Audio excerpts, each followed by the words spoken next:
frères et sœurs, ce soir, nous continuons nos méditations sur les dons de l'Esprit Saint. Et nous allons méditer ce soir le don de force. Dans le livre d'Isaïe, chapitre 11, verset 1 à 2, nous lisons « Un rejeton sortira de la souche de Jessé, un surgent poussera de ses racines. Sur lui reposera l'esprit de Yahvé, esprit de sagesse et d'intelligence, esprit de conseil et de force, esprit de connaissance et de crainte de Yahvé. » C'est donc dans ce passage biblique que nous trouvons la liste des dons de l'Esprit Saint pour la première fois, et ce soir nous allons regarder ce que c'est la force. Ce n'est certainement pas une force politique, encore moins une force gouvernementale. Ici, il s'agit d'une force spirituelle et une force morale. L'Esprit de Dieu ne nous donne pas seulement la force, il est notre force.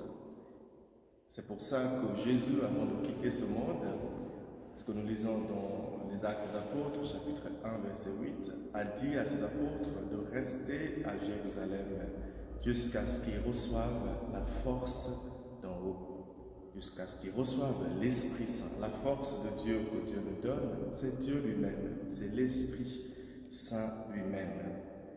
Et concrètement, qu'est-ce que c'est cette force? La force, comme don de l'Esprit Saint, c'est la fermeté dans les difficultés. L'Esprit Saint vient nous renforcer contre les vents et les marées de la vie. L'Esprit Saint vient à notre secours lorsque nous sommes faibles. La première chose et le mot le plus important à retenir, c'est la fermeté. Car Dieu sait que nous sommes faits d'argile, il sait que nous sommes faibles, mais il vient à notre secours dans notre faiblesse. Cette force de l'Esprit Saint, deuxièmement, c'est le dynamisme de l'Église.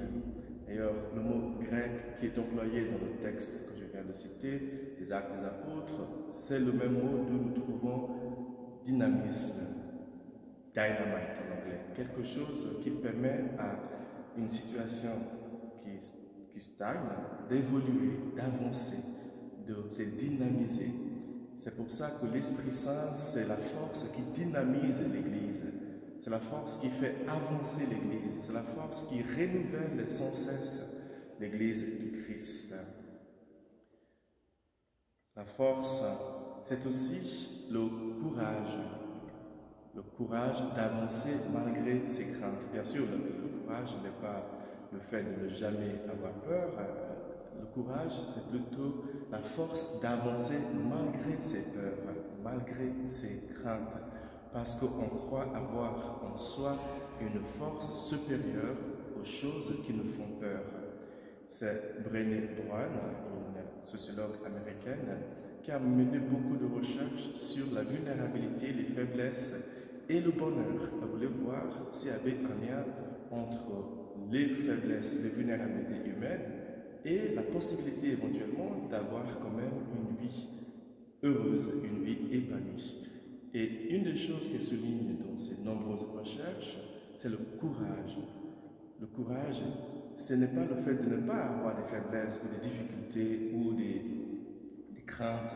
Le courage, c'est le fait de pouvoir mettre son cœur dans le mot courage. Nous avons le cœur, de mettre son cœur dans ce qu'on fait, d'y croire, de croire qu'en nous, il y a une force divine, une force spirituelle et morale qui nous soutient.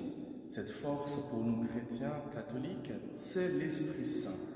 Vivre avec le courage dans le monde, c'est vivre avec l'assurance que quoi qu'il m'arrive, l'Esprit Saint viendra à mon secours. Ça nous donne donc le courage de toujours avancer, de toujours poursuivre le bien.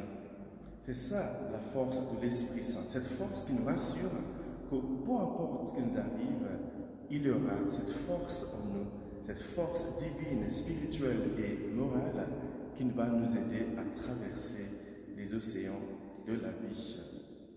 Comment savoir si nous avons la force? Comment savoir si nous avons l'Esprit Saint en nous, dans ce don de force?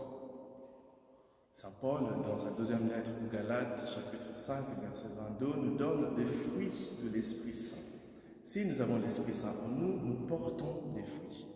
Un des fruits que nous portons, que nous allons porter si nous avons la force en nous, c'est la patience. La patience n'est pas l'inactivité. La patience n'est pas le fait d'être là et ne rien faire. La patience, c'est cette capacité d'attendre la réalisation de la promesse de Dieu dans notre vie. Parfois, quand nous avons prié, nous savons que Dieu va exaucer nos prières. Mais parfois, on est inquiet, on n'y croit plus, on doute, on est dans l'angoisse. Et si nous avons l'Esprit Saint, si nous avons la force de Dieu en nous, cette force nous permet de patienter dans l'espérance, de savoir que Dieu ne peut pas nous tromper ni nous décevoir. Ça, c'est un des fruits de la présence de la force de l'Esprit Saint en nous-mêmes. Et pour terminer, une autre chose qui nous permet de savoir si nous avons la force de l'Esprit Saint en nous, c'est la maîtrise de soi. La maîtrise de soi fait bien sûr partie des listes que Saint Paul, des choses que Saint Paul nous énumère comme fruits de l'Esprit Saint. C'est facile de contrôler les autres, c'est facile de gérer un pays.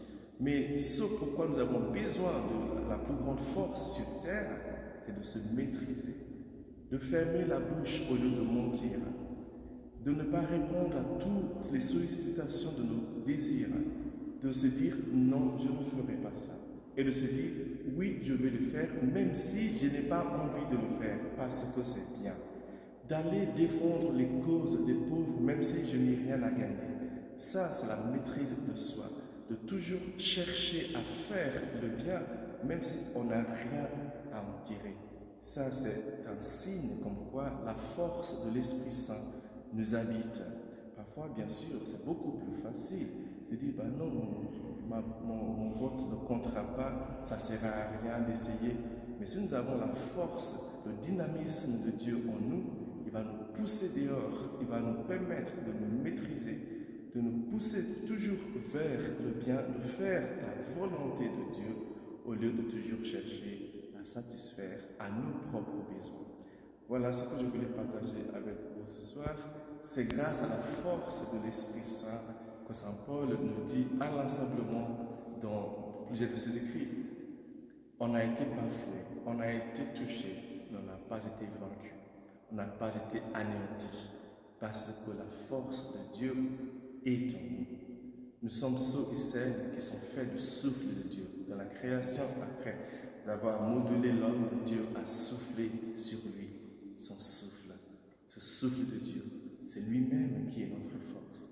C'est pour ça que nous pouvons traverser nos deuils, nos difficultés, nos dépressions, les maladies avec patience, avec maîtrise et avec assurance.